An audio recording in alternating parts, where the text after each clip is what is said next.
আসসালামু আলাইকুম রহমতুল্লাহি বারকাতুহু। আজকে আমরা ছোট ছোট ইলিশ মাছের ঝোল করব। আগেকার আমলে নানি দাদিরা যেরকম করতো সেরকম।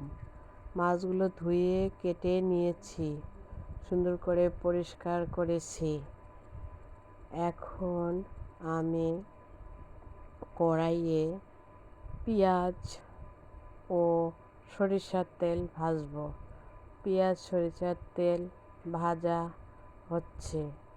সরিষার তেল দিয়ে ইলিশ মাছ এভাবে রান্না করলে খুব মজা হয়, খেতেও খুব ভালো লাগে। সরিষার তেল ইলিশ মাছে মজা হয়।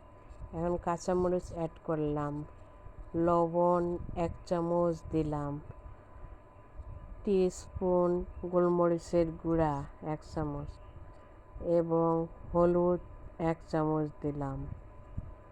এরপর আদা, রসুন, জিরা, পেঁয়াজ একসঙ্গে পেস্ট করা আছে, এটা দিলাম। দিয়ে এখন কষিয়ে নেব।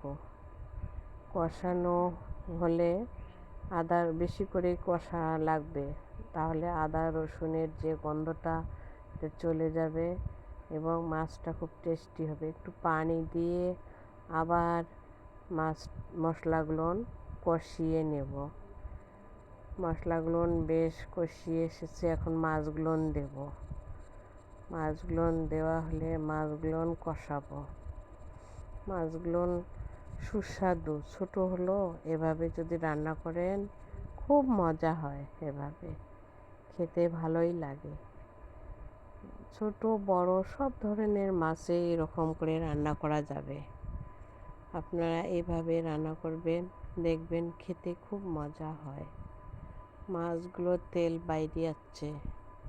এখন আমি গরম পানি অ্যাড করব। এর মধ্যে গরম পানি দিয়ে একটু ঝোল করব। ইলিশের ঝোল খেতে খুব মজা।